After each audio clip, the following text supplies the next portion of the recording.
Hi, everyone. Welcome to the virtual event space of Books and Books, your locally owned independent bookstore in South Florida.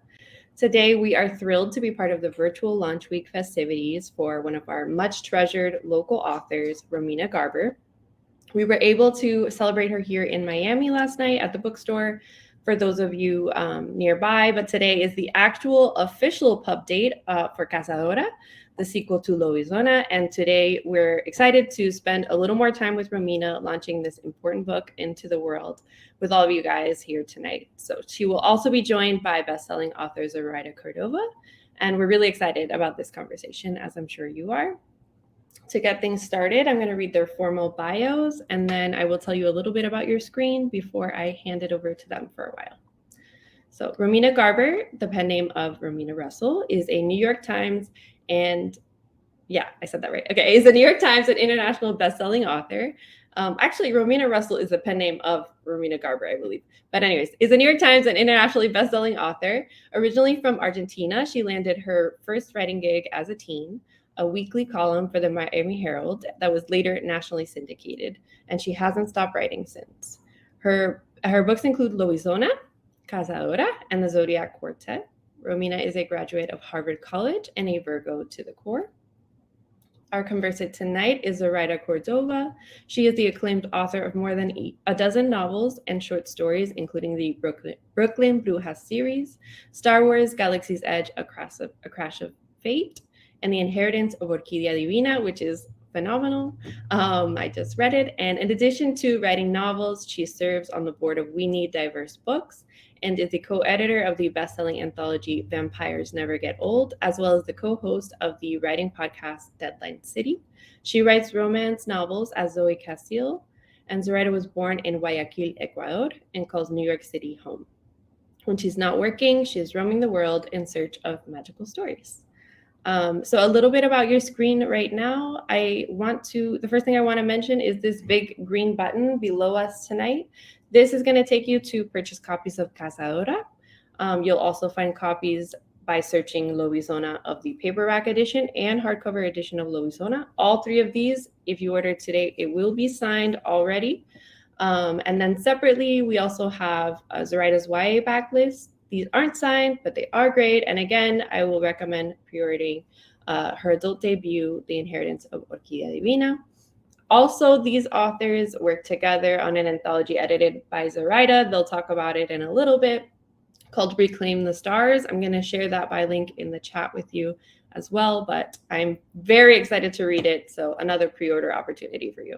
And then a quick note to Romina's fans. If you want a personalized copy, even though she came in and signed yesterday, she's going to come back. So it's not too late. It just won't ship tomorrow. It'll ship like in a week or two, probably a week. So let us know in the order comments if you would like a personalized copy of any of her books, including the Zodiac Quartet. And then the second thing about your screen is the Ask a Question button in the bottom right-hand corner. Please leave your questions in there, not in the chat. It's a lot easier to find, and we'll make sure we ask it in a little bit. So that is it from me. I'm going to go ahead and start bringing them back on, and I will see you all shortly. Hi. Hi. Hi, everyone. All right, you're back. I'll see you in a little bit. Hello. Hi. I haven't seen you in weeks. It's I amazing. know. I miss breakfasting with you. I know. So for those of you who don't know, Romina and I were at a book festival in Spain a few weeks ago and last month, and I can't believe time flies so quickly. It was incredible. We get to share our books in Spanish, which is really important for the both of us, I think. So Yes. yeah, and clearly looking at the chat room. Hi, Sybet. I love it. Yeah, let us know where you're watching from. We have somebody from Mexico. Yeah. I love it. Okay, so we're here to celebrate Cazadora, and it is book 2 in your wonderful duology. What can readers expect? Like, what is a non-spoilery expectation right now? for this book. Non-spoilery expectation. Okay, Yeah. so a couple of things that stand out that I think are important. One, it's set entirely in Argentina. So I think that's super cool. And it's a supernatural Argentina. So I kind of took a lot of like the iconic landscapes, the parts of Argentina that we all kind of from there like recognize, and gave them a supernatural twist. And at first it was kind of like a fun exercise, but then I realized there was something just very empowering about it, about kind of like when you're, and you know, I'm sure we'll get into this, but when you're an immigrant and that idea of not being one or the other, but kind of deciding for myself, okay, I'll recreate my own version of Argentina, and using the whimsy and imagination I would have had at 5 years old when I left. And so that's something really cool. And the other really cool non-spoilery thing is the resistance. You know, there's like a big resistance movement in Cazadora. And what's different and kind of cool about it is, as opposed to other stories where kind of the chosen ones save the world, in this case, it's more about joining an intergenerational fight that's been ongoing for a long time. And so we get to see a little bit more of that aspect of what it's like to be part of the resistance when everybody's got their own opinions, you know, and there's people who've come before you. And who will come after you. And everybody's like in dialogue in a certain way to see what the best system or society would be. So those kind of things are kind of, I think, cool aspects of the book. I love that. And, you know, for me, you know, I'm from Ecuador, but I have rarely in the United States seen Latin America in fantasy. In, you know, in books that we get here. I actually did buy, I have it right here. I'm in Puerto Rico right now, but I bought this anthology, which they have here. I can get you one and like send it to you because it's only available. It's called El Tercer Mundo Después del Sol, and it's an anthology of science fiction like set in Latin America. And this is like one of the first of its kind. And so our anthology coming out next year, like this series, the Lobisona's duology, and everyone writing in this space just gives me so much, like such a bounce to my soul, because we finally get to see these stories. And like, obviously there's a lot of work to do within this space, but it's like it's a really great fresh start. And so I'm really excited. I have to embarrass you a second, because a big part of that is you and your series, Labyrinth Lost. I mean, come on, the Brooklyn Brujas. I mean, honestly, it broke the mold, you know, and it literally opened the door for a lot of our stories. I mean, I've talked about this in other events, so I won't go on about it here, but Lobisona has an ancestor called Yellow Eyes, you know, from 2008, that I couldn't sell because they just weren't interested in what we're talking about in these kind of immigrant Argentine, whatever, you know, stories. And I felt like your series really opened up the door for a lot of this. So, I mean, throw yourself in there because it's pretty awesome. Yeah. You know, this series, you know, Labyrinth Lost, the first book in the Brooklyn Bruja series, it's still the book that for me, it's my best-selling book overall, because it's consistently sold little by little since 2016. And I think that, like, you know, my publishers want these overnight successes, you know, that are like splashy and whatever, but I'm like, I'm in it for the long haul. Like, I want to be here in 10 years. Yes. And so it's available in Spanish, está en español en todos lados. So and it's available at Books and Books, so you know, order from here. Yeah, and so it's, you know, I think that we're doing a good job. Yeah, no, we're doing. I'm pretty happy about that. So there's something in your introduction that I actually don't think that I knew, and that you were like this child prodigy writing journalism. Yes, that's how I'd like to be referred to from now on. Yes, yeah. Because I started writing when I was 13, but I did it as like not revenge. Revenge is not the right word, but my teacher gave us this assignment to write a short story. This is in the 8th grade, right? Write a short story for extra credit, 3 pages. I didn't have a computer because, we were broke, we were poor. So I went to my friend's house to write, like, she had a computer, and oh my God, the lights are flickering. Please, no blackout. Like, it's I love this island so much, but blackouts are very happen a lot. Anyway, what was I saying? Yeah. So she gave us this. I went to my friend's house. I wrote the short story. It was 21 pages long.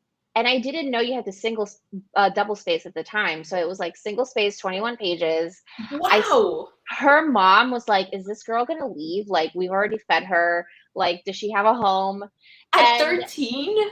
Yeah, at 13. And it was called Final Heartbreak, after the Jessica Simpson song from like 2001. Yes. And I only got a check plus. And my friend who wrote a shitty short story, she was a mean girl. She was mean to me, so I can call her short story shitty. She also got a check plus, and I was like, she wrote 3 pages and I wrote 21, and we got the same grade. I'll show you. And so I dedicated, I mean, this is not like the whole truth, but like I feel like part of me has been just trying to get vindication for that school assignment. Yes. I love that. You wrote it out of spite. I wrote it out of spite. And I keep writing out of spite because, yeah, exactly. But yeah, it's like, you don't want me here, I'm going to be here. Like, I'm going to keep writing. You're going to listen to me. Absolutely. So so tell me about like your origin story as a writer. Yeah. So I first feel like I started writing little shorts, nothing as long as yours, like just like 2-3 page stuff when I was a kid, like 9, 10, just whatever. But then I got into journalism in high school, and I landed this special like internship at the Miami Herald, basically. And it was the summer before I went to college. So it was that weird summer where you're not anymore in high school, but you're not in college yet. So you don't know what you are you grown up or a kid and whatever. And it was at the time when like they realized that newer generations weren't subscribing to newspapers anymore, because that just is not a thing. And so they weren't reading the papers either. And so newspapers started scrambling and realizing, oh no, this is what's coming, down the line. And so they started asking interns sort of like, what would get you to read the paper, or what do you think about this or that? And so I had this idea of like, well, maybe I would read the paper if they actually wrote something like for me, like directed at me, because all the articles in there have no relevancy to my life. So I pitched the editor. I was like, what if when I go to college now, I write a column, like from college, and it could be like letting kids know what's up, so they know how to prepare, what they need, what the real thing is, not what their parents tell them or what like colleges or promoters like tell them or what is in the movies, but just real stuff. And what was so funny is to show you how out of touch they were like, yeah, we love idea. It's great. Why don't we call it College She Wrote? A reference to a show no kid has ever heard of. So it like goes over their heads. So who read the column? Their grandparents, because everybody's grandparents are in South Florida.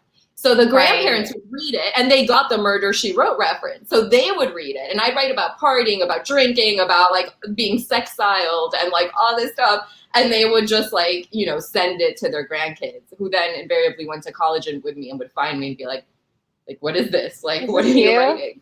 Oh my God, that's incredible. And so from there, how did you get into writing fiction?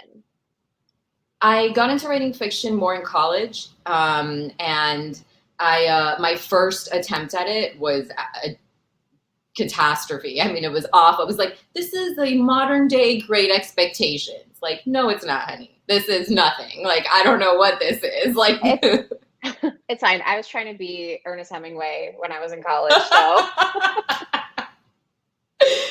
but yeah, and after college, I wrote 5 novels in my 20s that were like I'm talking unique, self-contained, 400-page YA novels. Every single one of them was rejected. So for 8.5 years, I was just going through this process of like, I was working full time, then I would come home and work on the book, at night and weekends. And I just kept getting rejection after rejection after rejection. And I fell into like a real bad depression. I stopped writing for a while. It was, awful. Like, some people get it with their first book and that's awesome. And then other people have a lot of manuscripts just, sitting there. And so it was a long journey. And then I got the contract for Zodiac, so it was there's still a lot of manuscripts there just waiting for me to like dust them off and, rewrite them, I guess.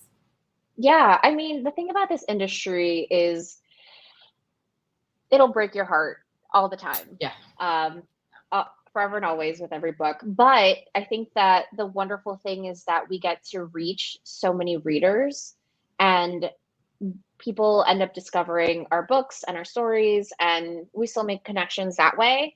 So, it's like it took you longer than you wanted it, but you're here and you're creating beautiful books.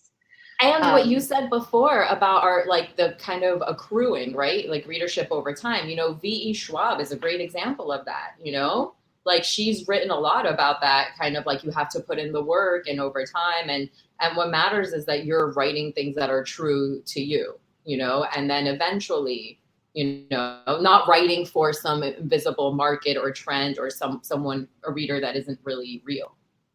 Yeah, no, absolutely. And I love that you said that because, I think that when people think of YA, they think of these like overnight successes. And that's not true for the majority of authors, right? It's this like slow build, like you're slowly, every single book is making you. There's not one book that makes you. And so if anybody's an aspiring writer in the audience, which I feel like there's usually a lot, just know that, right? Like it's little by little. It's not, there's no race, there's no finish line, actually. Because the finish line is you die. Yeah, exactly. And there's no expiration date on talent. You could do it could work at any time. So, if you're sitting there with a rejection in hand, you're what I felt like, but know that if you keep writing, then you will get published because that means you haven't given up yet and you're still holding on for your yes. Yeah, absolutely. So, okay, let's talk about, you started writing, you said you wrote in college and you started writing fiction, but you're writing, were all of those sci-fi or were some of them contemporary? Because I'm curious to know about the book that bit you. The first book that I went out with on submission was a contemporary novel. It was a quinceañera book called Rebel Rebel about this like Ecuadorian girl who didn't want to have a quinceañera. It was a very thinly veiled autobiography. And I gave myself the cute boyfriend that I never had, right? In high school. And so like that book got rejected for several reasons. But one of them being like Jennifer Lopez had just sold a quinceañera book. Literally, that was in one of my rejections. I was like, what? Jennifer Lopez ruined my life. Just kidding. I love you. So, but then I started writing like the books of my heart. I started writing about mermaids and vampires and witches. And I was like, fantasy is my lifeblood. Like I live it. I love it. It's even when I write contemporary stories, like my characters have these whimsical thoughts, right? Because I write adult smut. And so it's a part of me. And so I'm curious as to like, what was the book that bit you all those early years ago that got you writing SFF? Well, I mean, to be honest, the book that kind of showed me that this is what I wanted to be doing, creating fantasy worlds, was the Harry Potter series, which I got to later in college. Obviously, I say that now feeling a type of way about the author and a lot of the dialogue that's gone on since, but that was certainly one of the first places where I found myself, in Hogwarts. Again, found myself, but also saw the problem because there were no Latino characters, as I say in Lobisona. So it's like, because there wasn't even a Spaniard. Like none. Yeah. No one like Spanish-ish name, nothing. So that was like a big thing that like bugged me, you know, because it's like I found my home in the Hogwarts, but yet at the same time I don't belong there because I don't see myself there. And so that was a big, you know, thing that prompted the fact that like, yeah, I started just writing a lot of fantasy YA type stuff, you know, and some in like small towns where kids get superpowers, you know, or then others were like, oh, like a vampire that springs up at your like boarding school, you know, and stuff like that. But I couldn't get it like find a home for them, you know, and the vampire thing, because of Twilight and all the like saturated it got with vampires, like there was just no way, you know, I came in too late, I guess, with an idea. And so, yeah, you know, I think Zodiac was the first thing I wrote that really reminded me of when I was a kid writing, because it felt like I used so much color and just like anything goes kind of imaginative world building. And I think that was a big lesson for me, that like I need to enjoy the world building and love the world and just really crave it like kids style in order for the book to hold, you know. And I feel that way about Lunatis. I definitely love the world of this series. Yeah. I think that like every writer, like your first book is your echo book, right? And I say this like, you know, my book, The Vicious Deep, is about a teenage merman who, you know, discovers that his mom was essentially like the Little Mermaid, right? She was a mermaid princess, and now they live on land, and they live in Brooklyn and Coney Island. And I wrote this whole magical Brooklyn. Those books are out of print. Thank you, Rogier. Like, oh my God, you're the best. And those books are out of print now, but like when I started writing those, I was echoing the urban fantasy that I had read as a teenager, right? I was reading Holly Black and Charles DeLint. Vivian Vandervelde and all of these books, right? The 90s, like the 90s of YA. It wasn't called YA then, it was called juvenile fiction. But I would go to the library and I would type in magical sounding words like vampire, eclipse, witch, right? Like, and I would just like werewolf. And that's how I discovered, you know, like J.R.R. Tolkien, right? Like Lord of the Rings. People are reading Lord of the Rings. I'm reading Holly Black, right? It's way shorter and a lot more fun, or more straight, a lot more straight to the point. And so these are the books that sort of like, even though I didn't see myself in them, right? A book like, I don't know if anyone in the audience is too young for Blood and Chocolate by Annette Curtis Claus, which was like, the movie is god awful, but I know the book is incredible. And I was like, oh my God, I'm an angry girl. She's an angry girl. And she gets to be a werewolf and like think about her sexuality. And I was like, I had all of these feelings and thoughts. I just couldn't articulate them. And so like, that's what urban fantasy, paranormal, supernatural fantasy really did for me. And oh man, I'm just so glad that we can continue in this tradition. Me too. And I would really love to see a boom in paranormal YA once again. Yes, me too. I feel like for me, like a lot of this is Buffy, you know, like such a big influence. Like I feel like I see Buffy in all of my main characters, some aspect of hers, you know, or like what she represented, that idea of like the unexpected hero, the person that you least expect to defend you from monsters, you know, but having that power and finding that power in yourself, you know, I would love another paranormal boom in YA. Oh, yes. Yeah. I mean, that's one of, you know, Joss Whedon aside, like, yes. Another, it's like, don't meet your heroes. Another one we can't name. But it's, you know, Buffy, like, was a huge influence on me. I wasn't allowed to watch it for a few years, like in front of my mom and my uncle, because they were like, she's kissing that man. I'm like, he's not a man, he's a vampire, first of all. You know, they thought I was too young to watch it, but I still, every single day, this is the thing, like younger, like generations now will never know the pain of having like Buffy and Angel have sex and then like having to wait an entire week to see what happened. Oh my God. Yes. He's not a man, he's a man. So I love it. I love it. He's not a man, he's a really old man. He's a really old man.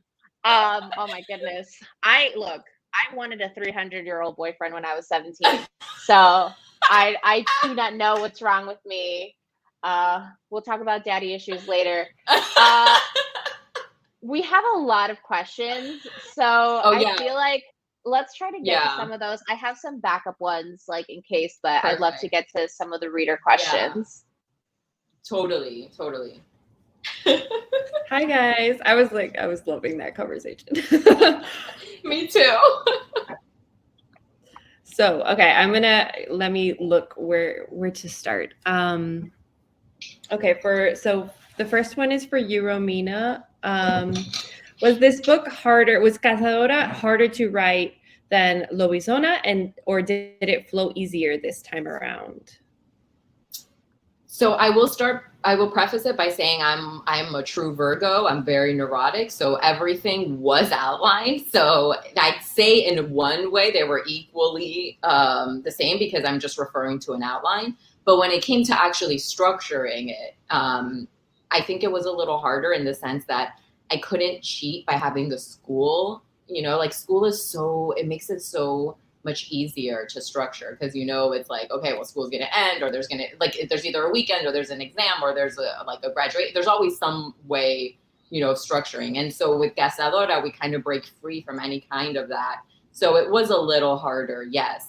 But by that same token, I felt like I got to do more fun things with it because I got to break out of any kind of formula.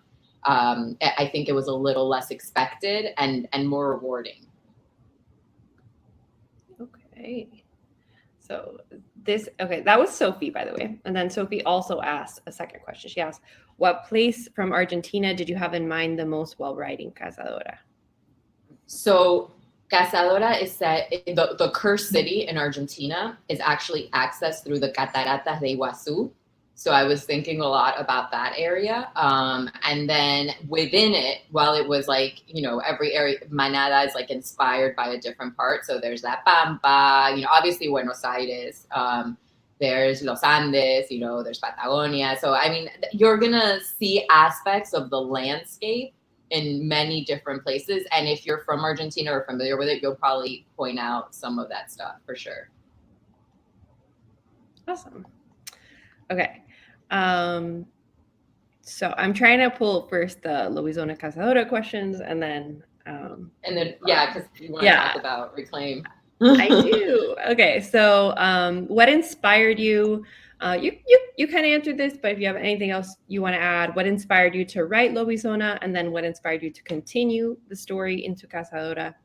And they also asked what your writing process was like, but I think we kind of got that as well with that you're a very strong outliner. Yes. So wait, what was the first question then? The first question was what inspired you to write Lobizona?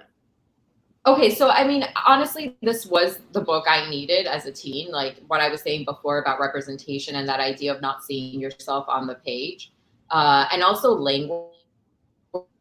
Language has always been such a big issue for me, and I imagine for a lot of people who are bilingual. And so I kind of wanted to write something in my own language, which is Spanglish, like it just is. And that was a big motivator. And of course, like the biggest motivator of all was what was going on with the previous administration at the border, particularly the summer of 2017, when children were being caged and families were being forever separated. And if you actually look at the acknowledgments for Cazadora, you will see that this whole series was really written in dedication to all these families that will never, ever heal from this trauma. They will never. Don't kid yourselves. This is lifetime trauma inflicted on people. And I felt like Argentina was a good metaphor or a good place to pull from because of La Guerra Sucia, which happened in Argentina. And my parents met right at the end of that. And it was a military overthrow of the government where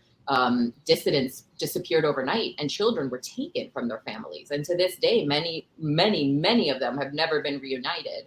And I'm talking like hundreds or thousands, and we're talking about people who are now probably grandparents themselves, you know, so it's really sad. And I felt like I needed to talk about it in some way. We always talk about how history repeats itself, especially if you don't study it and all of that stuff. And because we just don't see enough of other mythologies or other cultures or politics or anything here, I felt like it was important to bring that into the conversation. So I'm going to skip over to your covers, which are gorgeous for Lobizona and Cazadora. I love them. They're some of the most beautiful books on our shelves. So did you have any different involvement with in the design process for Cazadora? Like, did you just let them roll with it? I love that. I mean, they're amazing. Wednesday Books, if you look at their books, like they do such a great job with covers. And I mean, Reclaim the Stars, if you guys will click on the link, like that cover is no exception. It's actually one of my favorites I've seen. So, I mean, they're really killing it. And for those of you who are interested in hearing more about design, tomorrow, so Wednesday at 1 p.m. Eastern, I'm going to be on an Instagram live with the Wednesday lead designer, Carrie Resnick, and Daria Lazatova, who is this like big famous artist who did the illustrations. And she's actually going to talk to us, which is amazing. I don't know how long I'll get them for, but it's an Instagram live. So, you know, whatever, I'll take what I can get. But I'm basically going to ask, like, because as the authors, we don't get that involved, at least in my experience. No. I haven't. So it's a mystery, right? And like, you wonder, do they read it? Do they not? And like, how did they understand so much of the tone and atmosphere and everything, you know, so early on before they could have even seen the story, you know? So I want to get at that mystery, right? Like, how do you feel about it? I always feel like it's magic, you know? I've had different experiences. I've had, you know, here's your cover. We really love it. And that's like code for... So we're not asking you for input. We're telling you that this is the cover. But more recently, now that I feel like I'm a more seasoned, you know, adoboed writer, with the Inheritance of Orquídea Divina, right? They were like, I love. What cover do you want? And like, how do you see the cover? I have it right here. I'm just gonna grab it because like, yes, it's a great. It's amazing. Cover. So like, you know, I said. I envision a woman with an orchid at her throat, just like the character has. And I just need there to be roses, hummingbirds, and stuff. And then they sent me the sketch and I was like, oh my God, this is it. This is it. And there's stars. And so, you know, with Reclaim the Stars, that cover, I didn't know what I wanted. I just knew that because it needed to incorporate so much and so many different stories that it just needed to be magical. My only input for that cover, because when they sent it to me, I was like, this is incredible. Like you knocked it out of the park. My only contribution was that I asked them for like a spacey marbled background. So it didn't look like, it wasn't just like flat black. So it looked like we're in outer space. I love that aspect. Yeah, so like now they let me contribute a little bit more, but before because they trust you now. Yeah, but before it was like, oh, there we go. It's gorgeous. Like when you see it up close, it's just so beautiful. I love it so much. Yeah, it's so beautiful. And so, but in the beginning, you know, as authors, we don't have a lot of input. But I do know, having spoken to some cover artists, they get a lot of detail up front. Some people, depending on like how far you are in the process, do get the manuscript. Not everybody reads it though. Because I would imagine they're overwhelmed also, and it's like it's hard if you're maybe like it's a lot. You're because you have to design other things too aside from covers, exactly, you know, for the publisher. Exactly. So it's like a lot of work. But yeah, I'm fascinated. And like, first of all, like how did Carrie think of this particular artist to be the illustrator, right? Like already there, that's just a magic to me that I don't possess. I do remember giving one note on this, which was I wanted the secret symbol, you know, with the line, like there's that secret, the Z is actually, there's a secret in this if you've read the book. And then I wanted it to have like more bite. Like before it was just flowers and plants, and I was like, this needs teeth.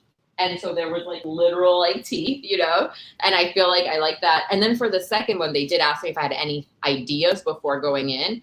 And one of the ideas I mentioned was this idea of a girl being divided by a wolf or like or a wolf shadow. I don't know if I said wolf or wolf shadow or something. Obviously I couldn't never come up with this. Like that's why I write and I don't do art, but I think it's pretty amazing. It is amazing. Oh, someone saying, I told my editor my true thoughts about the art and that did not go well. Oh no. I'm sorry. Hi, thanks for coming today. So we have a couple questions asking about a possible third book in the Wolves of No World series. Do you want to? So I'm gonna lay down some truth, and it's gonna be painful, you guys. But here it is. So this is a it's a duology. So this is a 2-book series. But I wrote an outline for a book 3 that is very detailed, like it's like ready to be written. I'm working on other stuff at the moment, so it doesn't mean that it's going to happen, but I can foresee myself wanting to return to this world. And so really it is completely up to the readers at this point. You know, if you guys ask for it loudly enough, it will happen. You know, it's going to motivate me to want to do it and the publisher as well. But this is a business, you know, so if you want this, you've got to buy the book, check it out from the library, rate it after you've read it or review it or like tell your friends about it, post on social, buy it as birthday gift or holiday gift or whatever else, you know, that kind of thing. Because sadly, these series, you know, this is what happens. It's like if you're not like reading it, you know, and consistently being loud about it, it's hard to buying it. Yeah. It's really hard to write more in a series, you know, because it's a big commitment to commit to one series. You know, it's the smarter thing is to write new things because it gives you more possibilities. So I would love to write it. So you guys, you know, it's in your hands now. And you do have a short story in your world in Reclaim the Stars. So there, at least if you really want to go back into this universe, Romina's contribution to the anthology Reclaim the Stars is a short story set in that world. And I'll let you tell as much as you want. What's so cool was I didn't have you know, it's like you have characters you fall in love with in a series, but if they're not the main character or point of view character, it's very hard sometimes to get in everything you want because, you know, a story's got pacing and structure and you have to kind of meet that. And so this was such a cool opportunity to return to that world and really explore this one character, a story that we could have never seen otherwise. And the reader who inspired this character is from Mexico, and she's here right now, Saibet, which I think is amazing. Oh, look, oh no, in the chat. So I know we have at least one pre-order because Saibet wants to know her story pretty badly, I think. So yeah, I mean, we're back talking about Reclaim the Stars. So how was working together on your story? Or actually, you know what? Why don't I don't know if you're up for it, Zoraida. Why don't you like tell us maybe just like what your goal was for Reclaim the Stars? So, in the beginning of 2020, during pandemic, I was really bummed about just the state of the world, and I was like, I need some joy in my life. And then I started researching. I love reading anthologies because it gives me a little bit of different authors, right? Like you get bite-sized morsels of an author's work. And so I noticed that there wasn't a Latina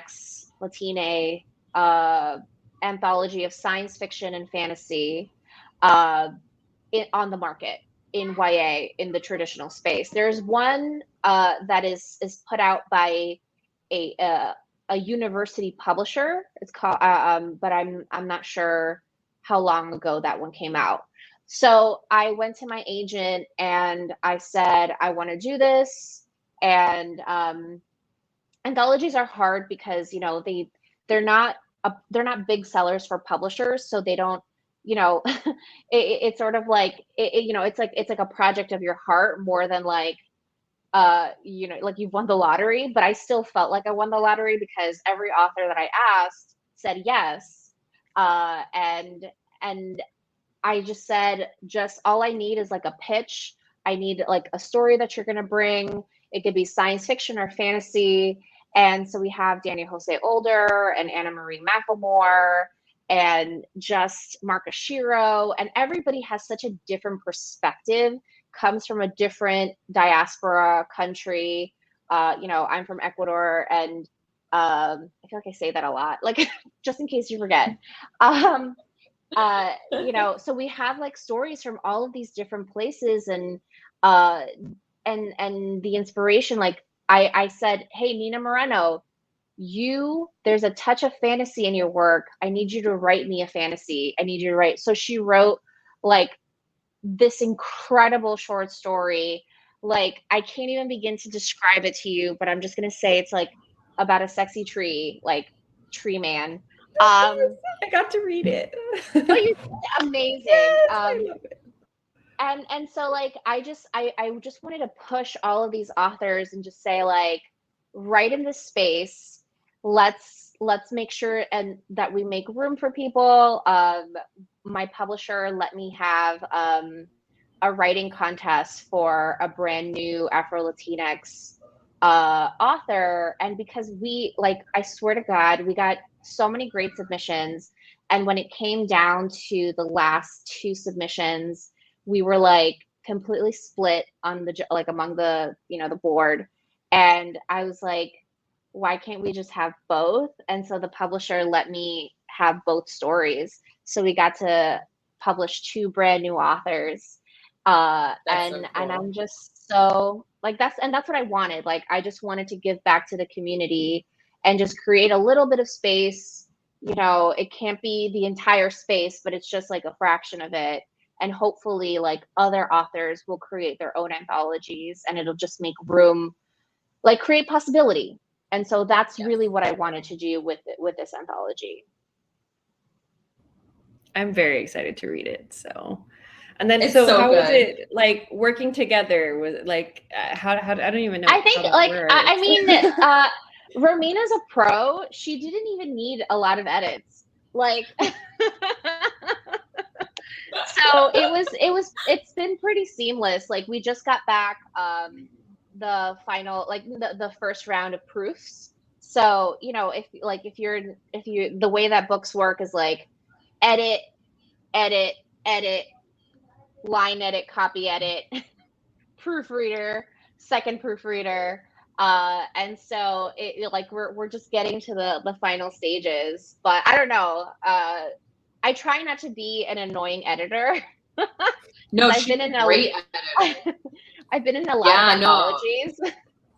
Well, I think it's also great when an author's editing you, because they understand what's going through your brain and what you're going through and what the delicate place you are in, like when you turn in a story and are receiving feedback. And so, you know, I feel like this is nice for that reason. Like, it was very nice because I'm like, I'm writing and I'm turning it into another writer who I like and know and whose writing I love. And so it's like very interesting to see like the feedback I'm going to get. And so it was really cool. And I just finished reading the whole thing because I was only supposed to read my thing. And I was like, I'm just going to read them all. And they were so good. I just couldn't stop. You know, I was like, you know, maybe I'll just read a few of them. And I just wound up blazing through it. It's also very well organized because it's like in kind of 3 acts almost. And it's really great. That's one thing I really wanted to do as well. We have a realistic fantasy, contemporary fantasy section, and then we have a space sci-fi section, and then we have a historical secondary world fantasy section. So like, because I know that people like a specific thing. So like, if you're in the mood for sci-fi, you can go to this section, and if you're in the mood for real world Yes. fantasy. And so like that's something I love that I was like, that's how I wanted to organize the story so that it could be a little bit more reader friendly. It has a good flow. It really does. It made me think of like, how I used to read the Borges Ficciones books, like with all his like short stories, and he'd organize it a certain way. And like, it made me think like of that. I'm like reading all these like, magical stories in Latino. So, yeah. Yeah. And I know you guys already kind of talked about the cover.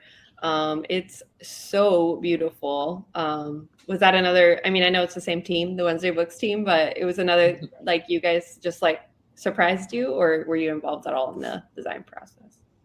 I was able to give feedback, and the Wednesday team is freaking incredible. Like they're magicians. And so I'm just super thrilled, and I'm excited to be able to, hopefully we can come back to Books and Books and do like Hopefully. a panel on the anthology. Absolutely. Yes. Yes. Okay, so here's a question for Romina and Zoraida. What other elements help you in the writing process besides outlining and basically asking for any writing tips you guys might have for aspiring writers? Lists are good.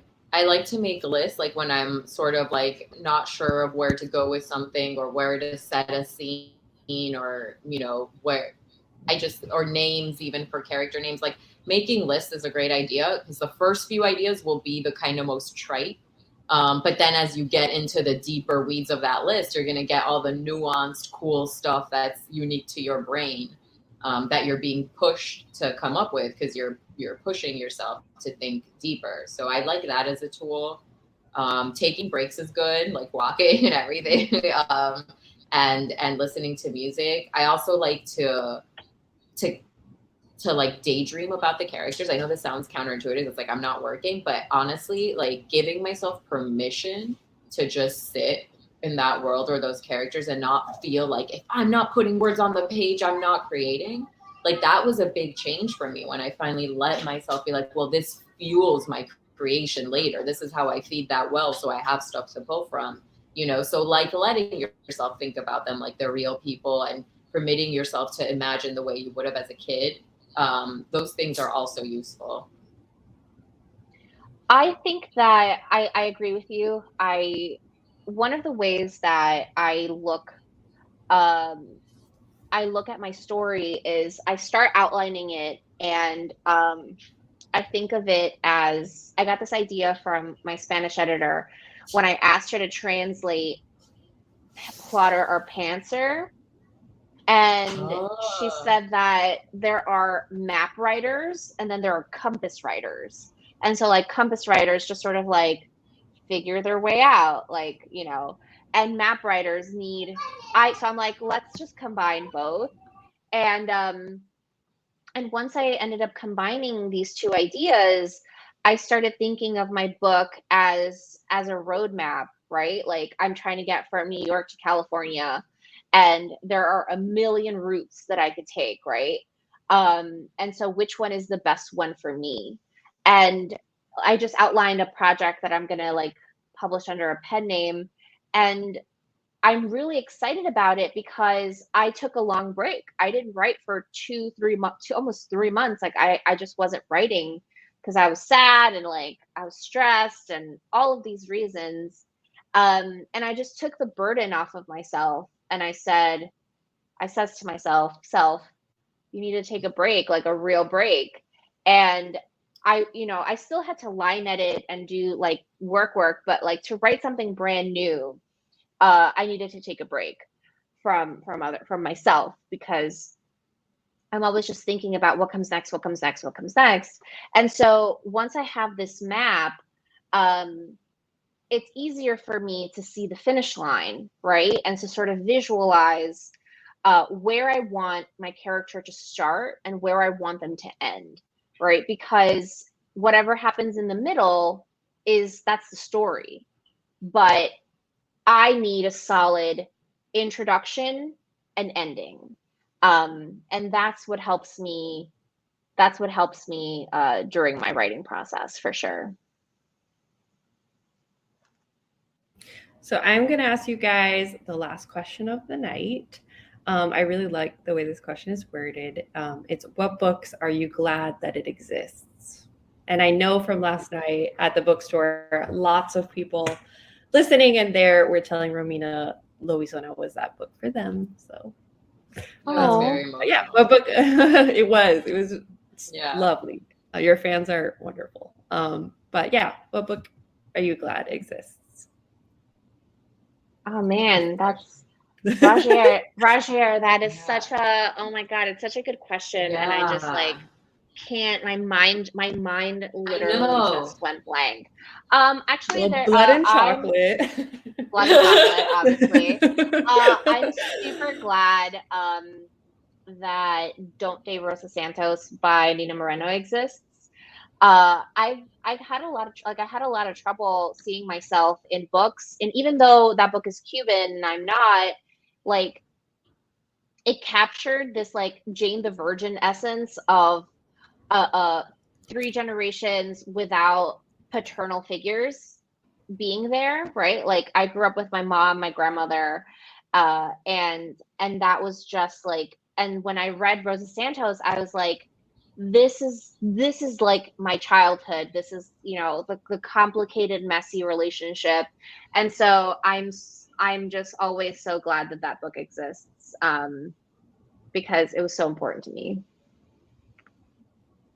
Yeah, it's a really hard question. I mean, I think it would probably be different answers at different points, but one of the books that really like inspired me was Cien Años de Soledad, 100 Years of Solitude. And obviously, you know, because I mentioned it so much in Novizona, but it was one of the books that really like it was one of the first books to blow my mind, basically. And so I can't, like, I always think about it when I think about aspirational stuff and everything. It was like one of those ones that really showed me what a book can do and where it could take you and how it could encompass like not just one person or one time period, but like generations of a lineage of like a family, and create that. I mean, I remember really, I will never forget the day I read it, or or my third reread. I remember I was in my third reread. Like, so it's like one of those books I reread. So, yeah. I actually was just listening, like I'm listening to it on audiobook in Spanish. Really? Yeah. I'm due for a reread. Maybe I should do an audiobook. Do the audio. It's great.